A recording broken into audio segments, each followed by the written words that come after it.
베드로전서 5장 12절에서 14절입니다. 베드로전서 마지막 단락입니다. 그 끝인사예요.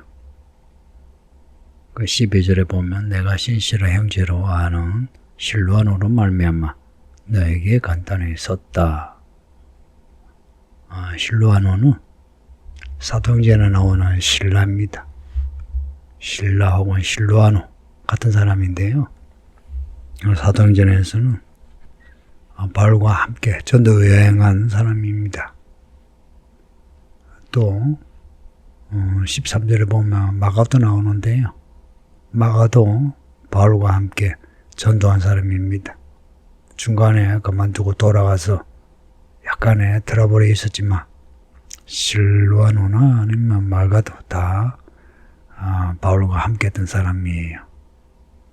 그런 사람이 또 베드로와 함께하고 있습니다.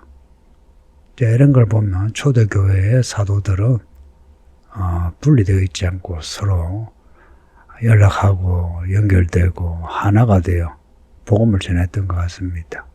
서로가 존중했다는 거예요. 그리고 이들을 돕는 사람들도 이 패거리 저 패거리 이렇게 따로 있지 않고 베드로에게 가서 베드로를 돕고 바울에게 가서 바울을 돕는 이런 모습입니다. 이런 모습은 이 현대교회에서 참 보기 드문 그런 모습이에요. 성도님들, 우리가 서울이기는 교회에 속하여 교회생활을 해도 우리의 진짜 교회는 그리스도의 몸인 교회라는 거 잊지 마시고 이하간 그 서울이기는 교회만이 아니라 다른 교회와 또 하나라는 거 생각하시고 또 다른 교회 다니는 성도들에 대해서도 존중하시고 또 다른 교회 목사님도 존중하시고 또 서울기는 교회 지체로서 그 교회 생활을 잘 하셨으면 합니다. 이렇게 실로아노 혹은 실라, 이 마가 이렇게 베드로 전서 이 마지막 인사만을 같이 나온다는 것은 이 본문의 내용을 떠나서 초대교회의 그러한 협력 사역을 볼 수 있어서 큰 은혜가 됩니다. 그리고 실로아노로 말미암아 썼다, 그것도 간단히 썼다 하는 것은 베드로가 말을 하고 실로아노가 이 베드로 전서를 기록한 걸로 보입니다. 바울도 그렇고요. 이렇게 사도가 불러주며 이런 실로아노 마가 이런 사람이 기록하는 이게 관행인 것 같습니다. 우리가 구약에 예레미야만 봐도 예레미야가 말씀을 받은 거 불러주면 바룩이 그걸 기록해요. 두루마기에 이제 기록하고 그러면 이제 바룩이 사람들 앞에 이 두루마리에 기록된 거를 사람들에게 읽어주고요.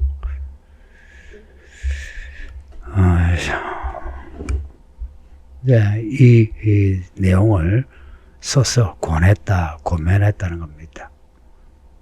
바울의 글도 다 우리에게 권하는 내용이에요. 이것이 하나님의 참된 은혜라는 겁니다. 하나님의 참된 말씀이라는 겁니다. 바울도 자신이 기록한 이 서신서에 대해서 하나님의 참된 말씀이라는 확인을 해요. 그리고 말씀을 듣는 우리는 이 말씀 안에 살아야 하는 겁니다. 너희는 이 은혜에 굳게 서라 할 때 은혜에 굳게 서라 이게 수사법이죠. 은혜에 굳게 서라 한 것은 이 은혜의 말씀 잘 읽고 듣고 받아들여 이 말씀을 순종하라는 것입니다. 13절 보면 택하심을 함께 받은 바벨론에 있는 교회가 너희에게 문안한다. 너희 얘기할 때 이 수신자는 앞에 1장 1절 보면 본도, 갈라디아, 갑바도기아, 아시아, 비두니아에 흩어진 나그네. 그 흩어진 나그네가 너희라 할 수 있습니다. 그 흩어진 나그네가 흩어진 모든 교회주 구주. 그리고 13절에 택하심을 함께 받은 바벨론에 있는 교회가 흩어진 교회들에게 문안한다. 사실 택하심을 함께 받은 바벨론에 있는 교회, 바벨론에 있는 교회, 이제 이렇게 번역을 해서 그러는데 실은 바벨론에 있는 거녀예요. 그 원문이 바벨론에 있는 거녀. 해서 거녀 이게 단수인데요. 이제 이것을 어떻게 해석하느냐, 뭐 여러 가지 논쟁이 있는데 교회라고 번역을 잘한 것 같습니다. 그리고 바벨론에 있는, 바벨론 안에 있는 할 때 이 바벨론은 실제 바벨론 도시의 이름을 이야기한 것보다 상징입니다. 그 1장 1절에 흩어진 나그네. 이제 이것을 생각하면 흩어진 나그네가 교회를 상징하죠. 똑같이 바벨론에 있는 교회는 이 바벨론이 상징하는 바 세상이죠.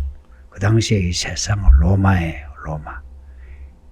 그 세상 중심에 있는 교회가 흩어진 나그네에게 문안한다. 교회가 교회에게 문안하는 겁니다.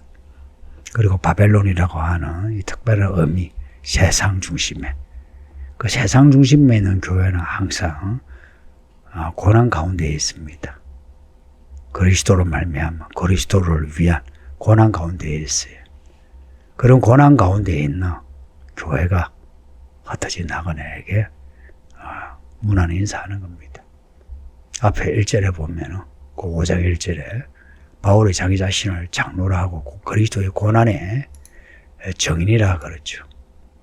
바울과 함께 있는 바벨론에 있는 교회는, 이 참된 교회는 그리스도로 말미암아 고난 가운데 있고, 이 고난 가운데 있는 베드로가 흩어진 성도들에게 문안하는 겁니다. 이거는 앞에 우리가 4장과 5장 그 앞부분의 내용처럼 우리가 그리스도를 믿음으로 그리스도로 말미암아 고난을 받는 것, 그것을 당연시하는 내용입니다. 성도님들, 우리가 예수 믿고 복 있는 사람 된다는 것, 처음에는 그 복이 병도 낫고 문제 해결되고 인생에 형통이 이제 생긴다. 나가도 들어가도 복이 있나. 이제 그것을 기대할 수 있는데 맞아요. 예수님은 우리 인생을 형통케 하시는 분이십니다. 또 함께 우리를 인도하여 예수님의 가신 길을 우리를 가게 하십니다. 이제 그 길은 좁은 길이요.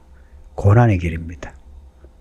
그 고난 가운데 있는 바벨론의 교회가 너에게 문안한다는 것은 우리가 같은 믿음으로 그리스도 안에 그리스도로 말미암아 고난의 길을 가자 하는 겁니다. 이 바벨론에 있는 교회 이 용어를 기억하세요. 그리고 앞에 택하심을 함께 받은 바벨론에 있는 교회, 그러니까 바벨론에 있는 교회는 택하심을 받은 교회입니다. 이거는 앞에 1장과 이렇게 대꾸가 됩니다. 1장 2절 보면은 이래요. 아버지 하나님의 미리 하심을 따라 성령이 거룩하게 하심으로 순종함과 예수 그리스도의 피뿌림을 얻기 위하여 택하심을 받은 자들에게 편지하노니. 이 1장 2절에 택하심을 받은 자들이 앞에 1장 1절에 흩어진 나그네거든요. 그런 택하심을 함께 받은 바벨론에 있는 교회는 1장 1, 2절을 기본으로 해서 해석을 해야 되는 거죠. 흩어진 나그네. 그리고 하나님의 그 택하심을 받은 성도들이라고 봐야 되는 겁니다. 이들이 문안하고 마가도 그렇게 한다고. 이 베드로 전설을 받는 사람들은 베드로 그리고 실로아노 마가를 알고 있는 사람이에요. 해서 내 아들 마가도 그리 하느니라 해서 마가 실로아노도 함께 지금 교회들에게 문안 인사하는 겁니다. 14절에 너희는 사랑의 입맞춤으로 서로 문안하라. 그 당시에는 인사하는 게 입맞춤이에요. 여기에 사랑의 입맞춤 할 때 이 사랑은 하나님의 사랑의 입맞춤입니다. 하나님의 사랑의 입맞춤, 이 구절하고 14절 뒷부분에 그리스도 안에 있는 이 부분이 연결됩니다. 그리스도 안에 있는 성도들 간에 사랑의 입맞춤이 있는 거죠. 그리스도 안에 있지 아니한데 사랑의 입맞춤이 있을 수 없죠. 그래요. 성도님들 우리 모두 다 그리스도 안에 거하는 성도가 되어 서로 예배하려고 모일 때마다 사랑의 입맞춤으로 서로 인사하고 그리스도 안에서 서로를 확인하고 그리스도를 향하여 달려가는 성도들이 되기를 바랍니다. 기도합니다. 아버지 하나님 감사합니다. 베드로 전서를 1장에서 5장까지 읽었습니다. 이 마지막 인사말을 읽었는데 언젠가 우리도 베드로와 같은 이런 인사말을 할 수 있게 하소서. 우리 자신이 그리스도의 고난의 적이 되게 하시고 사람들에게 이러한 복음으로 사람들을 권면할 수 있는 그런 일꾼 되게 해주시고 이 땅에 택함받은 교회의 성도들이 믿음을 잃지 않고 끝까지 같은 믿음으로 달려갈 수 있게 하시되 특별히 서울기는 교회의 성도들이 같은 믿음으로 다시 오시는 예수님의 그날까지 믿음으로 살게 하소서.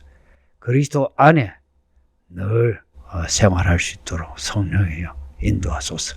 예수님 이름으로 기도합니다. 아멘.